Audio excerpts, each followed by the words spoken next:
Bonjour, pour la présentation sur les zones de conflit, j'ai décidé de choisir la guerre en Syrie, qui est une guerre civile. Donc, premièrement, commençons par les lieux.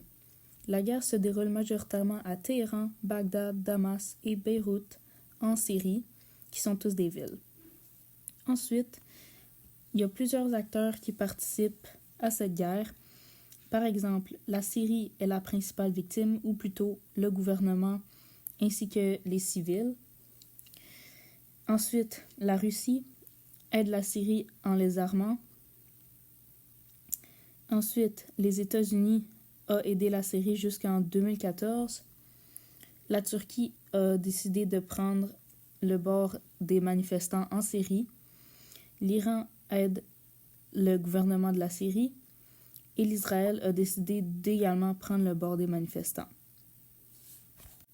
Et finalement, il y a les manifestants syriens qui sont une armée syrienne libre et soulèvement islamique de Daesh. Je ne sais pas si je le prononce comme faux, mais c'est comme ça que ça s'écrit. Ensuite, pour la cause du conflit.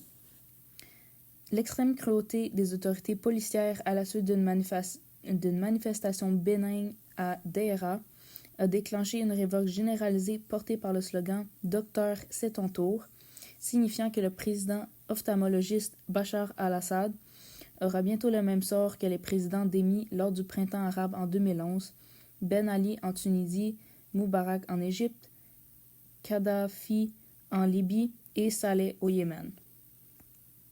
Ensuite, pour les intérêts et les interventions, j'ai trouvé que le Canada accueille 6,1 millions de Syriens à l'intérieur du pays au cours des plusieurs années qui entourent la guerre. Puis plusieurs autres Syriens trouvent refuge en Égypte, en Irak, en Jordanie, au Liban et en Turquie, qui sont majoritairement tous des pays voisins.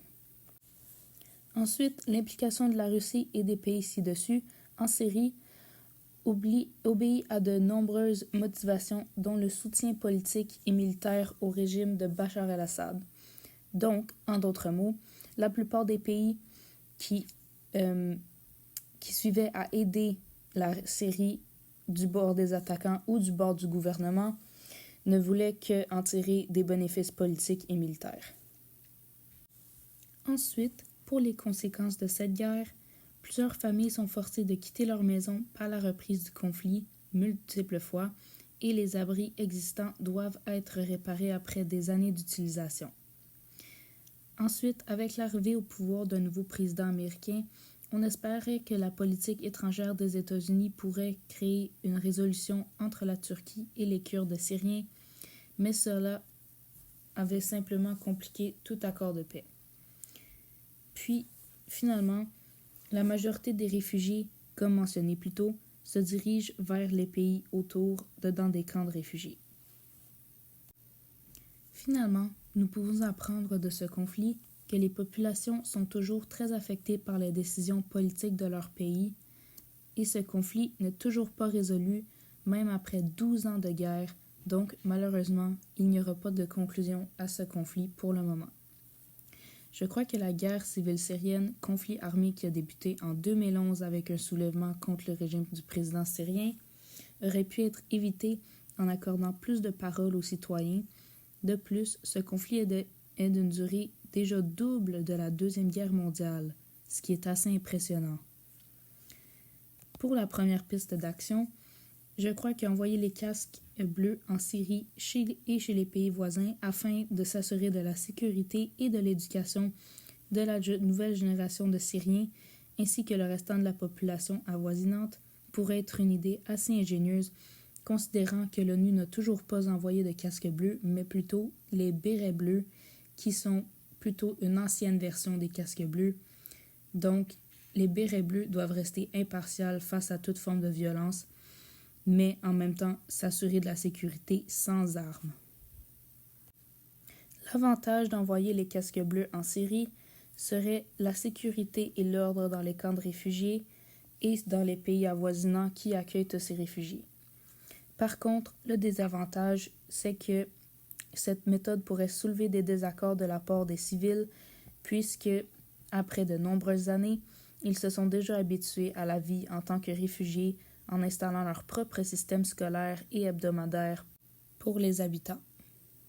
Comme deuxième piste d'action, l'ONU pourrait couper les apports commerciaux des autres pays afin de diminuer les actes de violence armée et saisir les armes à l'intérieur pour doucement arrêter la guerre.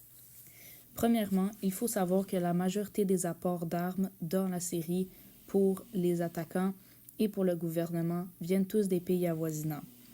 Comme j'ai mentionné tantôt, la Russie arme le gouvernement majoritairement, ainsi que d'autres pays, puis d'autres pays comme la Turquie et l'Israël arment les attaquants civils. L'avantage de cette méthode serait que, comme on peut l'observer, l'approvisionnement d'armes par les autres pays est un peu une des racines du problème. Donc, couper un problème à sa source serait assez efficace, selon moi.